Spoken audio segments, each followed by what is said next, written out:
La formule secrète de l'effondrement. Pourquoi tous les empires tombent? Salut esprit curieux! Avez-vous déjà regardé les ruines de Rome ou lu sur les Mayas et vous êtes-vous demandé comment est-ce possible? Comment quelque chose d'aussi gigantesque, d'aussi puissant, peut-il simplement disparaître? Aujourd'hui, nous n'allons pas faire un tour d'histoire, non. Nous allons faire quelque chose de beaucoup plus épique. Nous allons descendre ensemble, niveau par niveau, à travers les secrets de l'effondrement. Je vous promets qu'à la fin de ce voyage, non seulement vous comprendrez pourquoi les empires tombent, mais vous verrez le monde qui vous entoure, et même vous-même, d'une manière complètement nouvelle. Prêt pour la plongée? Commençons par le niveau 1, la surface que tout le monde connaît. Si vous demandez à n'importe qui pourquoi l'Empire romain est tombé, il vous dira probablement les invasions, les barbares. Et c'est vrai, c'est l'image de couverture de l'effondrement, des hordes de guerriers défonçant les portes.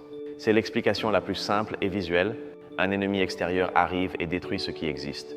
Facile, direct et dramatique, c'est le point de départ que nous connaissons tous. Juste à côté des invasions, il y a l'autre suspect habituel, les problèmes d'argent. La crise économique, c'est quelque chose que nous ressentons au quotidien. Imaginez que votre famille commence soudainement à imprimer son propre argent avec l'imprimante de la maison.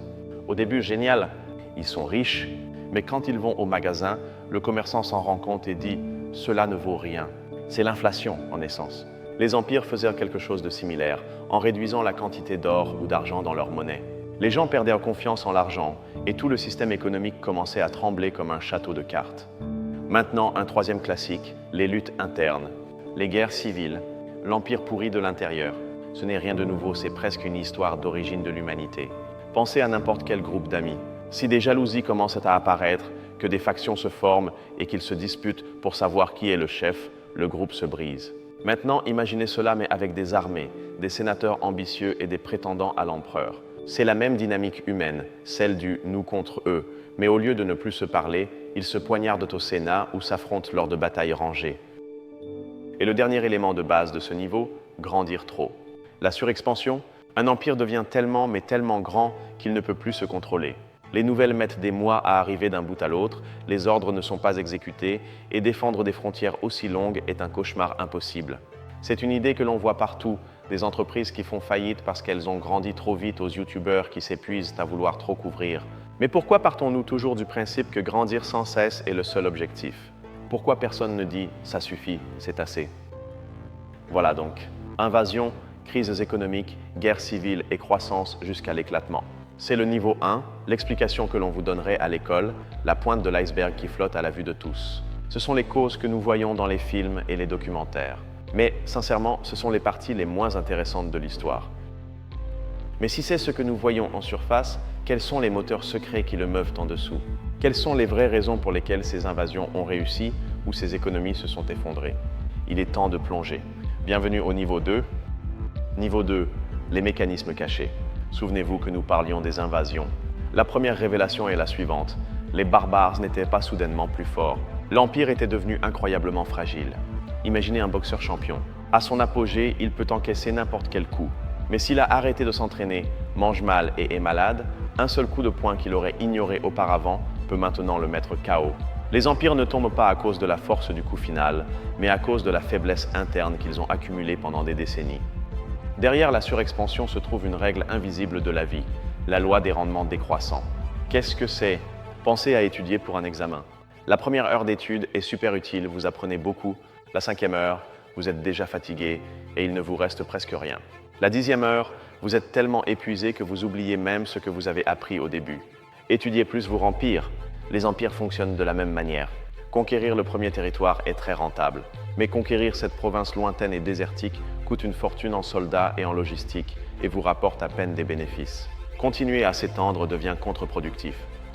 Et ici entre en jeu une erreur de fabrication de notre cerveau, le biais du coût irrécupérable.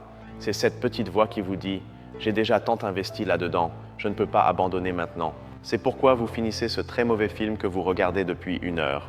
Les empereurs faisaient la même chose. Nous avons dépensé des millions et perdu des milliers de soldats pour maintenir cette province inutile. Alors nous devons continuer à dépenser pour que cela n'ait pas été en vain. C'est un piège mental qui mène les empires à la faillite. Maintenant, une mini-histoire sur les guerres civiles. Dans de nombreuses sociétés antiques, il y avait un phénomène appelé surproduction d'élite.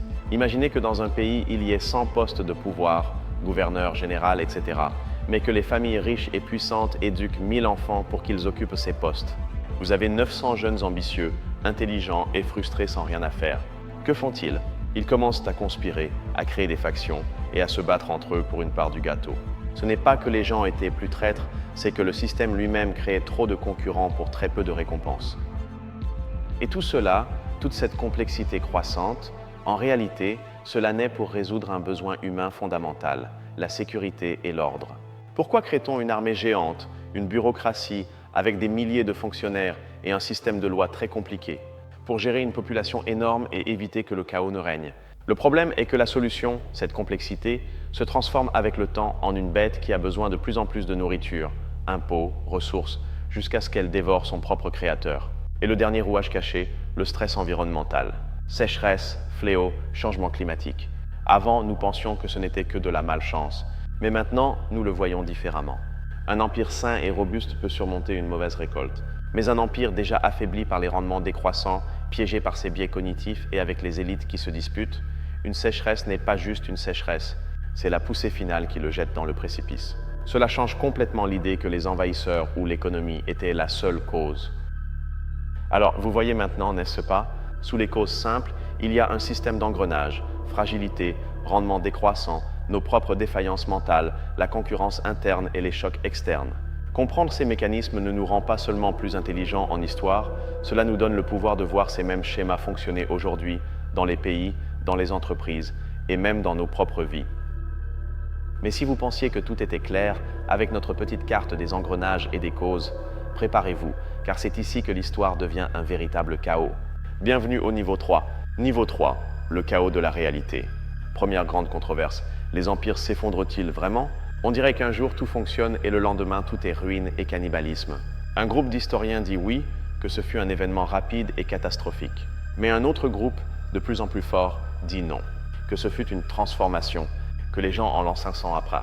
J, C ne se sont pas levés en disant « Oh non, l'Empire romain est tombé ». Pour eux, la vie a simplement changé lentement. C'est le débat entre un effondrement explosif et une démolition lente qui dure des siècles. Maintenant, laissez-moi vous confier un secret. Connaissez-vous le mythe de la décadence? L'idée que les Romains sont tombés parce qu'ils sont devenus paresseux, immoraux et ne pensaient qu'aux fêtes et au luxe. C'est l'un des mensonges les plus populaires de l'histoire. Et savez-vous pourquoi nous l'aimons? Parce que c'est facile. Il est beaucoup plus confortable de blâmer la moralité des gens que de comprendre les systèmes socio-économiques complexes que nous venons de voir. C'est un conte avec des bons et des méchants qui nous fait nous sentir bien, mais qui a très peu à voir avec la réalité. Et voici une paradoxe qui vous brise la tête. Le paradoxe de la complexité. Comme nous l'avons vu, un empire doit créer des systèmes complexes, bureaucratie, technologie, loi, pour résoudre ses problèmes. Mais cette même complexité est ce qui le rend vulnérable. Un système plus complexe a plus de points de défaillance. C'est comme une montre suisse comparée à un sablier. La montre suisse est beaucoup plus avancée, mais si un grain de sable y pénètre, elle s'arrête. Le sablier, eh bien, il continue de fonctionner. Pour survivre, ils doivent devenir plus fragiles. C'est une impasse. Maintenant, soyons critiques. Nous parlons toujours du terrible effondrement de l'Empire.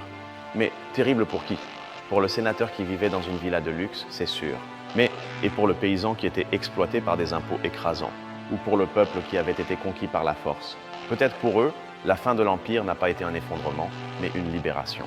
Cela nous oblige à nous demander, l'histoire qu'on nous a toujours racontée, de quel point de vue est-elle narrée? Même notre idée des barbares a changé avec le temps. Il y a 150 ans, les livres les dépeignaient comme des sauvages sans cervelle. Aujourd'hui, l'archéologie et l'histoire nous montrent une image très différente. C'étaient des sociétés complexes, souvent des réfugiés climatiques ou des gens fuyant d'autres conflits. Beaucoup ne voulaient pas détruire Rome, ils voulaient en faire partie. La façon dont nous débattons d'eux en dit plus sur notre propre époque que sur la leur. Tout cela nous amène à un problème fondamental de la condition humaine, le problème d'échelle. Nos cerveaux ont évolué pour vivre dans de petites tribus de chasseurs-cueilleurs, pour gérer des relations avec environ 150 personnes. Sommes-nous vraiment équipés pour gérer durablement des sociétés de millions de personnes, s'étendant sur des continents pendant des milliers d'années? Peut-être que les empires ne sont pas un échec, mais la preuve que nous essayons de jouer à un jeu vidéo avec un matériel qui n'est pas conçu pour cela. Comme vous le voyez, le niveau 3 est un fouillis.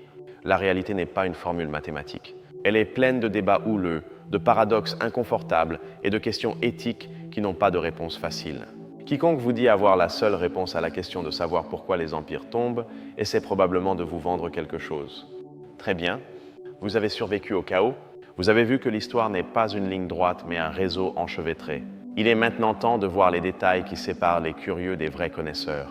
Bienvenue au niveau 4. Niveau 4, connaissance d'experts. Voici quelque chose que vous ne trouverez pas facilement sur Wikipédia, le concept d'ROI, ou taux de retour énergétique. Cela sonne technique, mais c'est simple. C'est la quantité d'énergie que vous obtenez de quelque chose divisée par l'énergie que vous investissez pour l'obtenir. La civilisation romaine s'est construite sur l'agriculture et la conquête, qui avaient un ROA très élevé. Mais lorsque les terres se sont épuisées et que les conquêtes sont devenues trop coûteuses, leur ROA s'est effondré. Sans un surplus d'énergie bon marché, maintenir un empire complexe est physiquement impossible. Maintenant, une idée avancée avec une analogie simple, la cliodynamique. C'est un domaine d'étude qui tente d'appliquer les mathématiques à l'histoire. Imaginez-le ainsi, c'est comme la météorologie, mais pour les sociétés.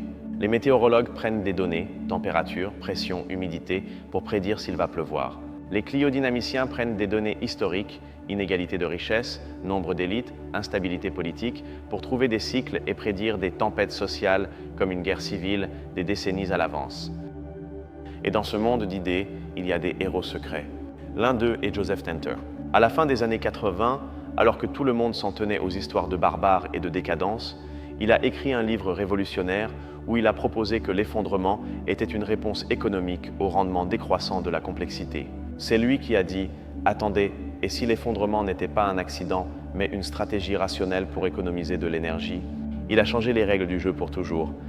Voici une vision rebelle tirée des mathématiques, la théorie des catastrophes. Elle soutient qu'un système peut sembler totalement stable tout en accumulant de la tension sous la surface. Il peut tenir, et soudain, avec une impulsion minimale, il s'effondre de manière spectaculaire et irréversible. C'est comme plier une règle en plastique. Elle se courbe, semble tenir, et paf, elle se brise. Cela remet en question l'idée que la chute est toujours un processus lent et graduel. Et maintenant, un détail qui va à l'encontre de toute intuition. Parfois, la cause de l'effondrement, c'est la paix. Oui, vous avez bien entendu. Une longue période de paix et de stabilité interne, l'âge d'or d'un empire, peut conduire à une croissance démographique incontrôlée et à cette surproduction d'élites dont nous avons parlé. Sans un ennemi externe qui unit le pays, ces élites frustrées commencent à se battre entre elles. La paix et la prospérité, ironiquement, peuvent être le terreau de la prochaine guerre civile. Et voici la pièce qui relie tout, le moment Eureka. C'est le concept de légitimité.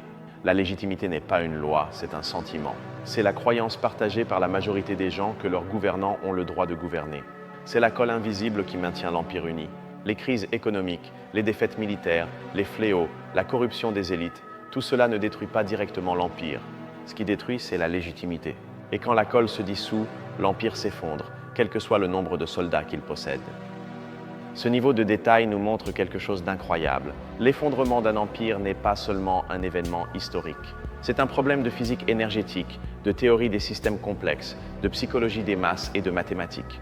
Comprendre cela n'est pas seulement en savoir plus, c'est avoir une vision beaucoup plus profonde et authentique du fonctionnement du monde. Nous avons atteint les limites de ce qui est connu. Nous sommes à la frontière de la carte de l'histoire. Oserez-vous regarder au-delà, vers la dernière frontière de la connaissance et de la spéculation ? Allons au niveau 5. Niveau 5, la frontière finale. Pensons à l'avenir. À quoi ressemblerait un empire numérique ?